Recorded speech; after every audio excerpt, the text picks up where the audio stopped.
ഇവിടുത്തെ വീടുകളൊക്കെ മേഞ്ഞിരിക്കണോ? ഡബിൾ ഡോറിൽ ഒരു ക്യാമിയോ റോളിൽ ഒരാൾ വന്നിട്ടുണ്ട് കേട്ടോ, സ്പെഷ്യൽ ഗസ്റ്റ്. എന്നാ പിന്നെ ഇതൊക്കെ ഊരിക്കള.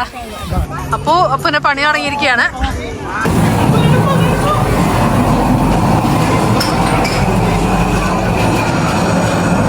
ഈ കാറിൽ വരും, ഞങ്ങള് വേറെ കാറിൽ പോകും.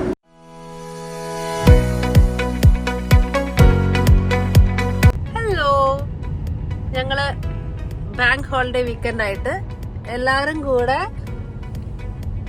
ഡഡിൽ ഡോർ പോവാണ്. നമ്മുടെ വീട്ടിൽ നിന്ന് ഏതാണ്ട് ഒരു 3 മണിക്കൂറോളം ഉണ്ട്. മാത്രമല്ല കുറച്ച് തിരക്കുണ്ട്. എണീറ്റ് വന്നപ്പോ വൈകി, അപ്പോ ഉറക്കം തൂങ്ങിയിരിക്കുകയാണ്. ഇനി കൃത്യസമയം രാവിലെ 5 മണിക്കോ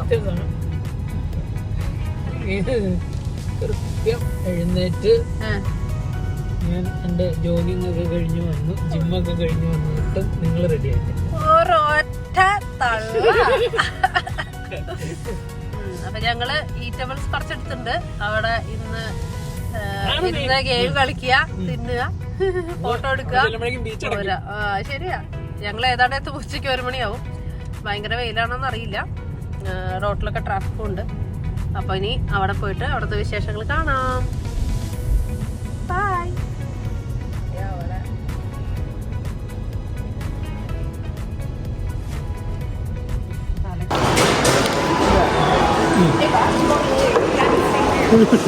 ഞങ്ങൾക്ക് ഇതൊക്കെ ഇഷ്ടം. ഞങ്ങൾ ഓൺ ദ വേ ഒരു സർവീസസിൽ കയറി ഗ്രക്സിന്ന് പിസയും കോഫിയൊക്കെ മേടിച്ച് കഴിച്ചുകൊണ്ടിരിക്കുകയാണ്. ഇനി ഹാഫ് ഡിസ്റ്റൻസ് ആയിട്ടുള്ള ഇനി ഹാഫ് ഡിസ്റ്റൻസ് കൂടെ ഉണ്ട്. അങ്ങനെ നമ്മൾ ഏതാണ്ട് ഡഡിൽ ഡോർ എത്താറായി. ഇത് ലൂൾവർത്ത് കോവിന്റെ സൈഡാണ്. ഇവിടുത്തെ വീടുകളൊക്കെ മേഞ്ഞിരിക്കണോ? നമ്മുടെ നാട്ടിലെ ഓല കൊണ്ട് മേണ പോലെ ഇതൊരു തരം പുല്ല് കൊണ്ട് മേഞ്ഞിരിക്കണം. പണ്ടത്തെ ഞാൻ പറഞ്ഞ നമ്മളിനി മേലെ കാർ പാർക്ക് ഉണ്ട്, അങ്ങോട്ട് പോവാണ്. നമ്മൾ വിചാരിച്ചതിനേക്കാൾ സമയം എടുത്തു എത്താനായിട്ട്. റോഡിൽ ഫുള്ള് റോഡ് പണിയും ട്രാഫിക്കും സ്പീഡ് ലിമിറ്റും ഒക്കെ ആയതുകൊണ്ട് ഉച്ചയായി വന്നപ്പോൾ. അങ്ങനെ ഞങ്ങൾ ഡഡിൽ ഡോർ പാർക്കിംഗ് എത്തിയിരിക്കുകയാണ്. തിരക്കുള്ള പോലെ ഉണ്ട് അല്ലേ, ഒരുപാട് വണ്ടികളൊക്കെ ഉണ്ട്, നല്ല തിരക്കുണ്ട്. ഇനി പാർക്ക് ചെയ്യട്ടെ. ഹലോ.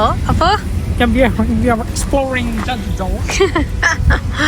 ഞങ്ങളങ്ങനെ എത്തി. ഇനി താഴത്തേക്ക് ഇറങ്ങണം കുറച്ച്. അപ്പൊ നടന്നോണ്ടിരിക്കും. ഇത്തിരി കാട്ടിലോണ്ട് ജാക്കറ്റ് എടുത്തേ ഉള്ളൂ.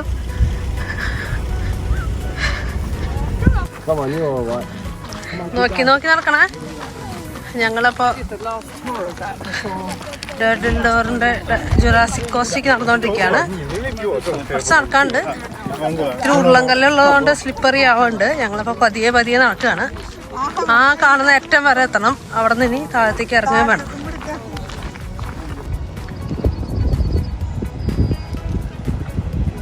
ഇതാണ് ഇവിടുത്തെ ഒരു ബീച്ച്. നമ്മൾ പക്ഷെ അപ്പുറത്തുള്ള ബീച്ചിലേക്കാണ് പോണത്.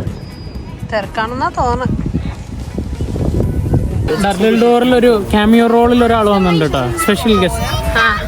ആളവിടെ കിടക്കണ്ടോ നോക്കി? കാണുന്നുണ്ടോ? കാണുന്നുണ്ട്. സൂം ചെയ്തു. അനങ്ങുന്നുണ്ടോ? അതൊരു സീലാണ്. ഇന്നാണ് എത്ര ദിവസമായെന്ന് അറിയില്ല, വെള്ളത്തിൽ കയറി വന്ന് ഇവിടെ കിടക്കുക. അത് കാരണം ഇവിടെ അവര് കടക്കാതിരിക്കാൻ വേണ്ടി കയറ് കെട്ടി വെച്ചിരിക്കണം. അതിനെ ടച്ച് ചെയ്യാനും ഫീഡ് ചെയ്യാനൊന്നും പാടില്ല. നല്ല തിരക്കുണ്ട്.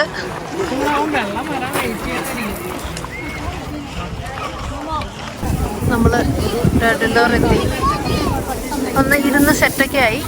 പക്ഷെ ഇവിടെ വന്ന് നീന്തി തുടിച്ച് ക്ഷീണിച്ച് കിടക്കാണ് ഈ മഹാനെന്ന് നിങ്ങൾക്ക് തോന്നും. പക്ഷെ വന്നപ്പോഴേ ഫുഡ് ഫുഡ് ഫുഡ് ഇതാണ് സൺ ബാത്ത് ചെയ്യുമെന്നാണ് ഞാൻ പറഞ്ഞത്. എന്നാ പിന്നെ ഇതൊക്കെ ഊരിക്കള. ഞങ്ങള് ഫുഡ് കഴിക്കാൻ പോവാ. എനിക്ക് കാണുന്നില്ല. അപ്പമാ അപ്പമാ ഉപ്പുമാ കഴിക്കാം.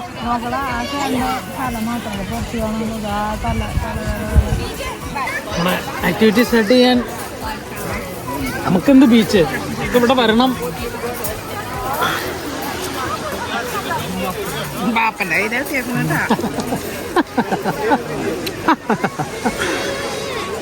വെള്ളത്തിന് ഉണ്ടാവില്ല എന്ന് എനിക്കുണ്ടായിരുന്ന ആ മിഥ്യാധാരണ അങ്ങ് മാറിക്കിട്ടി. അത്യാവശ്യം നല്ല തണുപ്പുണ്ടായിരുന്നു വെള്ളത്തിന്. മാത്രമല്ല പെബിൾ ബീച്ച് ആയതുകൊണ്ട് നമ്മുടെ കാലിങ്ങനെ കുഴിഞ്ഞു പോകുമ്പോൾ കാലിൻ്റെ അടിയിൽ ഇങ്ങനെ ഒരുമാതിരി വേദനയാണ്. കുട്ടികൾക്ക് അത്ര ബുദ്ധിമുട്ടൊന്നും ഉണ്ടായില്ല. അതുകൊണ്ട് തന്നെ ഞങ്ങളൊക്കെ കുറച്ച് നേരെ കളിച്ചുള്ളൂ. പക്ഷേ കുട്ടികൾ ഒരുപാട് നേരം വെള്ളത്തിലൊക്കെ കളിച്ചു. നല്ല ക്ലിയർ വാട്ടർ ആയിരുന്നു. നിങ്ങളിപ്പോൾ കാണുന്ന ഈ ഏരിയ ഒരു യുനെസ്കോ വേൾഡ് ഹെറിറ്റേജ് സൈറ്റാണ്. നിങ്ങൾ ഈ വീഡിയോയിൽ പുറകിൽ കാണുന്ന റോക്ക് ഫോർമേഷൻ കൊണ്ടാണ് ഇതിന് ജുറാസിക് കോസ്റ്റ് എന്ന പേര് വന്നത് എന്നായിരുന്നു എൻ്റെ ധാരണ. പക്ഷേ ഇങ്ങനെയുള്ള റോക്ക് ഫോർമേഷൻ മാത്രമല്ല, 185 മില്യൺ ഇയേഴ്സ് എഗോ ഉള്ള ഫോസിൽസ് ഒക്കെ ഇവിടെ കണ്ടുപിടിച്ചിട്ടുണ്ട്. അതുകൊണ്ടും കൂടിയാണ് ഇതിന് ജുറാസിക് കോസ്റ്റ് എന്ന് പേര് വന്നത്.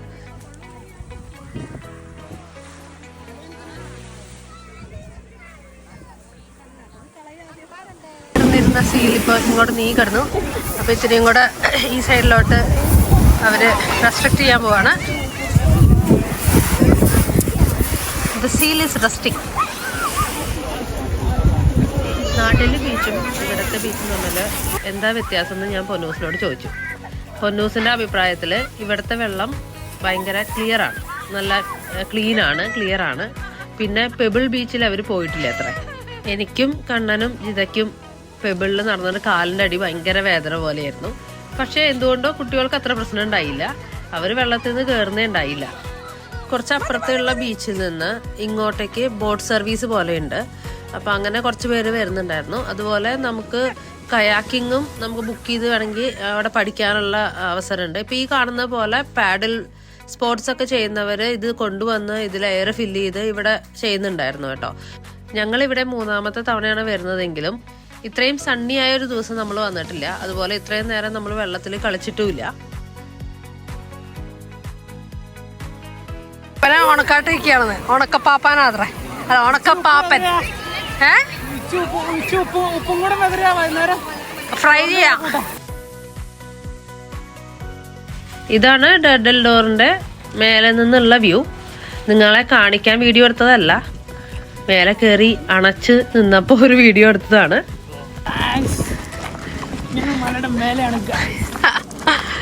ഞങ്ങള് റിട്ടേൺ പോവാണ്.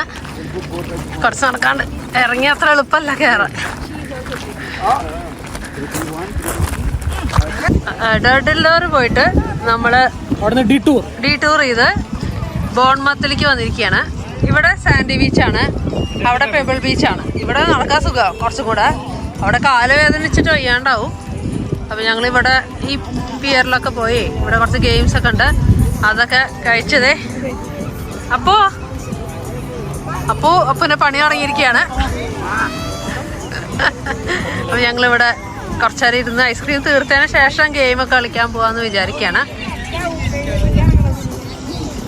ഇതിവിടത്തെ ഒരു ഓഷ്യൻ ഏരിയ ആണ്, ഒരു അക്വേറിയം പോലത്തെ. നമ്മൾ ലണ്ടനിൽ പോയ സ്ഥിതിക്ക് ഇവിടെ പോകുന്നില്ല. ഇവിടെ കുറച്ച് ഗെയിംസും കാര്യങ്ങളൊക്കെ ഉണ്ട്. പിയറിന്റെ എൻഡിൽ നിന്ന് കരയിലേക്ക് സിപ്പ് ലൈൻ ഉണ്ട്, പിന്നെ കുറച്ച് ഗെയിംസ് ഉണ്ട്.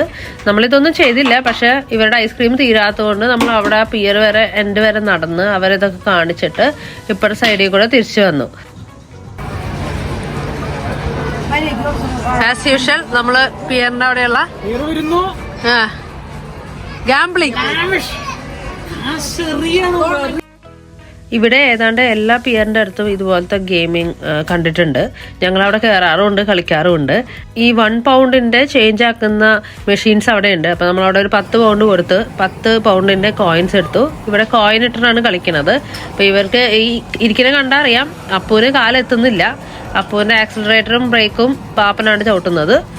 പൊന്നൂസ് പിന്നെ പൊന്നൂസ് കളിക്കാൻ പറ്റുന്നുണ്ട്. പക്ഷെ ഈ കാർ ഇങ്ങനെ മൂവ് ചെയ്യുന്നത് എനിക്ക് അറിയില്ലായിരുന്നു. അതിൽ കയറി കളിച്ചു തുടങ്ങിയപ്പോഴാണ് മനസ്സിലായത്. പക്ഷെ ഭയങ്കര ഏന്തി വലിച്ച് കളിച്ച് അടിപൊളിയായിരുന്നു. അങ്ങനെ കാർ റേസിംഗ് ഗെയിമിന് ശേഷം ഇവരിതേ ഇങ്ങനെ ഒരു ഗെയിം കളിച്ചു. നമ്മൾ സ്ക്രീനിൽ ഇങ്ങനെ ആരോസ് കാണിക്കും, ആ ആരോസിൽ ചവിട്ടണം, ഡാൻസ് കളിക്കണം. അപ്പം അങ്ങനെ ഒരു ഗെയിമും കുറച്ച് നേരം കളിച്ചു.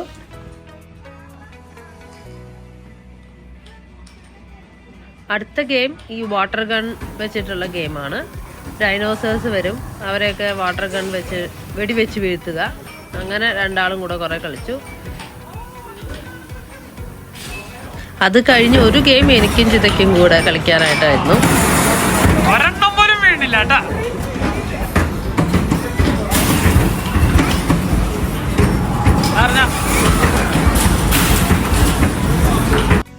അതിനുശേഷം നമ്മൾ അവിടെ ആകെ ഒന്ന് നടന്നു നോക്കി നമുക്ക് വേറെ എന്ത് ഗെയിം കളിക്കാം. അവസാനം വേറെ ഒന്നും കാണാത്തതുകൊണ്ട് ഈ മാരിയോ റേസിംഗ് രണ്ടാളും കൂടെ കളിച്ചു. ആസ് യൂഷ്വൽ അപ്പൂവിന് കാലത്തില്ല ബ്രേക്കും ആക്സിലേറ്ററും. അപ്പൂവിൻ്റെ ബ്രേക്കും ആക്സിലേറ്ററും പാപ്പനാണ്. ആ ഒരു ഡെഡിക്കേഷൻ നിങ്ങൾ കാണാതെ പോകരുത്. സ്ക്രീനിലേക്ക് എത്തുന്നും കൂടി ഇല്ല. ബട്ട് അവർ അടിപൊളിയായിട്ട് കളിച്ചു. അപ്പുവാണ് ഫസ്റ്റ് എത്തിയത്, പൊന്നൂസാണ് സെക്കൻഡ്. മുൻപത്തെ റേസിംഗിൽ പൊന്നൂസ് ഫസ്റ്റും അപ്പു സെക്കൻഡും അങ്ങനെയായിരുന്നു. എന്നിട്ട് ഞങ്ങൾ ബോൺമൗത്തിൽ നിന്ന് തിരിച്ചു പോന്നു. അപ്പോൾ നമ്മൾ ട്രിപ്പ് പോയി കഴിഞ്ഞു. രാത്രി 10 മണിയായി. ഇവിടെ ഉള്ളൊരു സർവീസിൽ കയറി ബർഗർ ബർഗറൊക്കെ അടിച്ചു. ഞങ്ങള് ഈ കാറിൽ വരും, ഞങ്ങള് വേറെ കാറിൽ കാറിൽ പോകും. സൗണ്ട് ഉണ്ട് കേട്ടോ.